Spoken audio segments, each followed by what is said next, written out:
Hi, this is Ian Westerman. I'm the head pro at EssentialTennis.com, where it's my mission to bring passionate instruction to passionate tennis players just like you. Welcome to this tutorial in which I'm going to show you how you can control the depth of your ground strokes. And several elements kind of work together to really inform exactly how deep or how short a ground stroke lands, talking about forehand or a backhand here from back on the baseline. The speed of your shot, how much drive you put on the ball and how fast it moves through the air is a big part of it. What kind of spin that you put on the ball, top spin or flat, lack of spin, or backspin also changes the exact depth that you end up hitting to. But also the height is a big one. And we're going to focus on height in today's video because it's very easy to manipulate, and yet many players, I think, aren't really very aware of what height does to the ball and how big of an advantage it can give them. So in a previous video, I talked about where you should be aiming. You'll notice, James, zoom in on the other side. I've got some plastic strips right across the middle of no man's land. That cuts no man's land in half. So we have, just for reference here, we've got a line right down the middle between the service line and the baseline, which leaves us 9 feet between that line and the baseline, just so that you know. So as we try to achieve more depth, and depth is huge because it can allow us to control the point. When we keep the ball deep, we are able to keep our opponent pinned back. We limit their chances to attack, and we keep them in a much more defensive position. So depth is huge. Now, I'm going to hit a couple of forehands here, and I'm going to be looking for very specific results. And then I'll pause, we'll review, and I'll show you what you should be looking for when you go out and practice and when you go out and actually play your matches.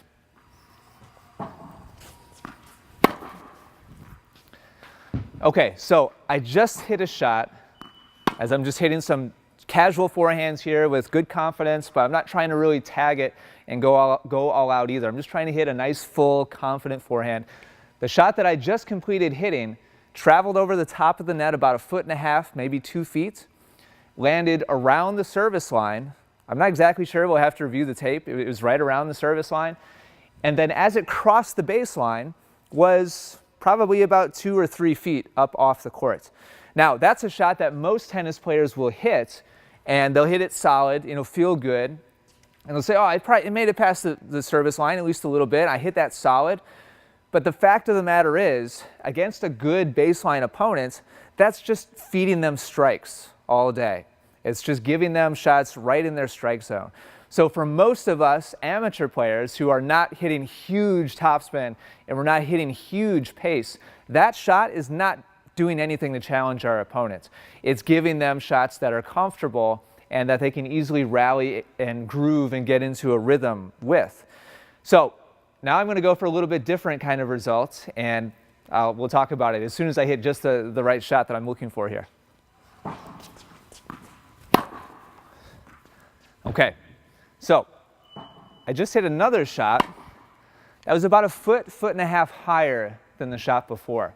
It crossed the net by about 3 feet, give or take, maybe 3.5, 4 at the very most. It definitely wasn't any higher than 4 feet. Rather than land on the service line, and by the way, I used the same aggressiveness of swing. I wasn't going for a big aggressive shot, just confident all the way through and nice full swing.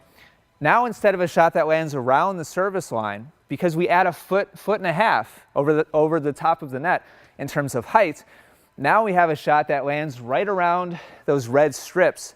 I think it went a couple feet deeper than those red strips. So now we have a shot that's landing about 6 feet from the baseline instead of 18, and we have a shot that is coming up off the court and still rising as it crosses the baseline.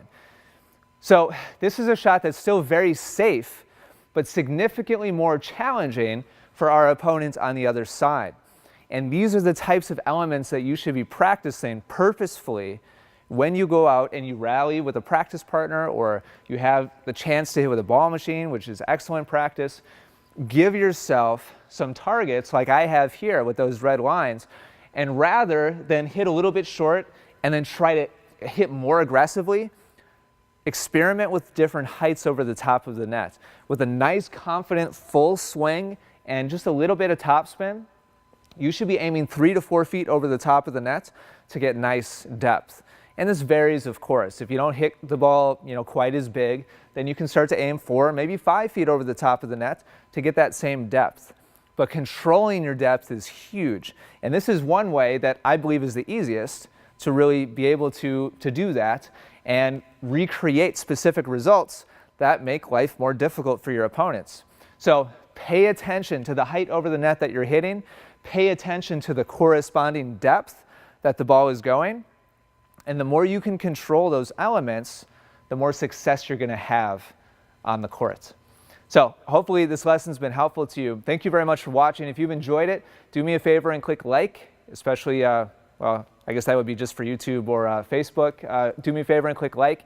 Also, be sure to subscribe to my YouTube channel at Essential Tennis. Well, on YouTube. And I'm really butchering the ending here.